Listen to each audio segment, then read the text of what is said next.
If you're still relying on a generic SIP to do the heavy lifting for your 2026 goals, you are essentially flying on autopilot while the cockpit is flashing red.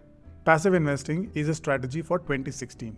In 2026, with the US-Venezuelan crisis, 50% Trump tariffs, and AI disrupting service sectors, you need an active pivot. We aren't here to hope that stocks rise eventually.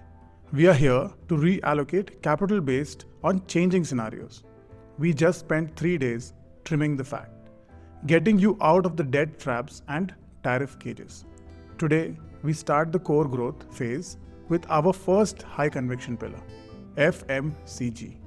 Let's hit a raw nerve. The financial influencers are telling you FMCG is boring. They want you to chase the next AI moonshot.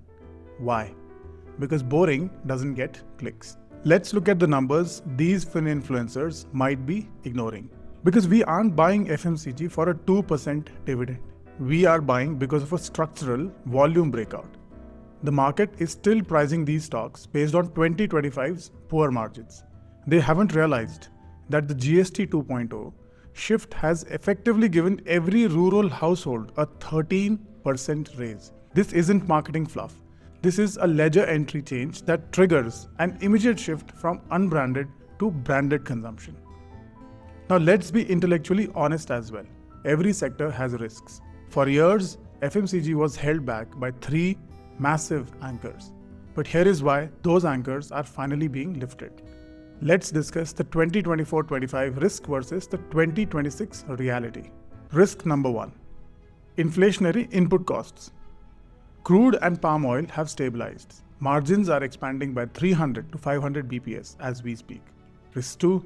The urban slump. GST cuts are finally hitting urban staples. We expect an urban demand comeback in the March quarter. And risk number 3 was high valuation traps.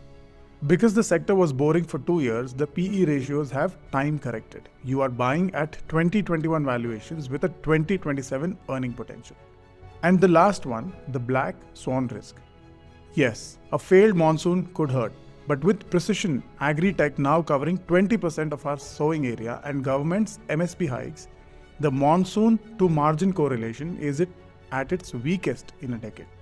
So we aren't just buying the index. An active approach means picking the winners of the efficiency war. And we are looking for 1. The supply chain.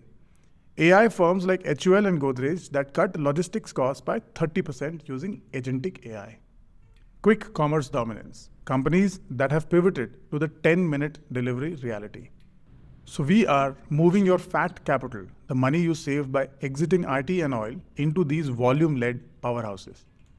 FMCG is the first pillar because it's the fastest to react to a policy change. It gives your portfolio the cash flow base to take bigger risks later. But you can't have a consumer boom without a credit boom. So tomorrow, we move to the second pillar, the financial fortresses. I'm going to show you why the Indian banking system is currently the cleanest it has been in 20 years and why the current NBFC sell-off is the greatest alpha opportunity for 2026. So subscribe and stay active, because in this market, the only thing more dangerous than being wrong is being passive. Thank you for your time today. I'll see you tomorrow.